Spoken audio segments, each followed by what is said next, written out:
你由得佢喺荒山野嶺捱飢抵餓，同我隻狗爭飯食，夜晚瞓喺我門口，你當佢係人定畜生啊？如果唔係我收留佢，佢早就死咗啦。屬於中等弱智人嘅肥貓，自細就同佢媽媽相依為命。後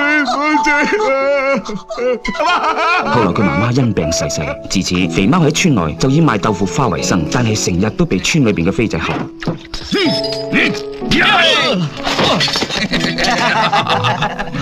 斬我！個仆街仔死雜種，你阿媽係雞嚟嘅啫！成條村嘅男人同佢瞓過啦，一係斬死我！邊個真係斬我？快啲打到啦！仆街！肥貓傷人罪名成立，因為肥貓係弱智人士，就判佢入精神病院服刑3年。Bibi 啊，我唔係逼你而家即刻接手，攞個花翻去睇下先，然後見下當事人。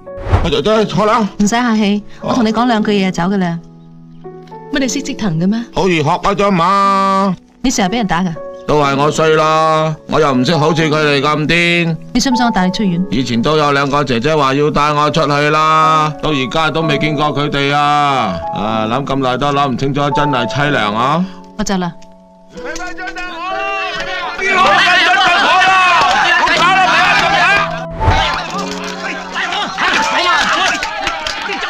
Bibi 啊，點解一定要接呢單 case 嚟做？公道啦，我想幫佢爭翻啲公道，我認為值得。咁祝你順利啦，多謝。呢度咧就有350蚊，係呢幾年嚟喺度做嘢嘅人工。咁多錢啊？你同我袋住啊，我會跌錢噶。好啊。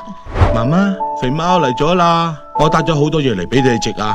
世上只有媽媽好，有媽的孩子像個寶。媽媽，我好掛住你啊，媽媽。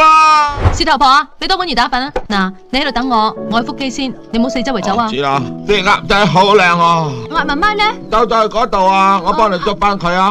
啲鴨仔好掛住你啊，鴨媽媽。我唔會再幫你嘅。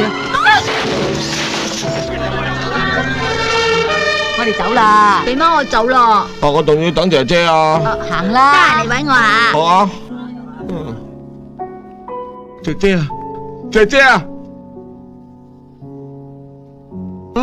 姐姐啊，姐姐。5蚊，5蚊。你係邊個？對唔住啊，我認錯咗人啊。肥仔，5蚊啊！我唔要啊。我要啊！搭船唔使俾錢啊！我啲錢喺晒姐姐度，姐姐又唔見咗。玩我啊！冇錢俾你抌你落去。唔好啊，我唔識游水噶。 5蚊啫嘛，我幫佢俾啦，使乜咁勞氣啫？嚟啦，算你好彩。唔該晒啊，我搵到姐姐就會還翻俾你噶啦。得啦。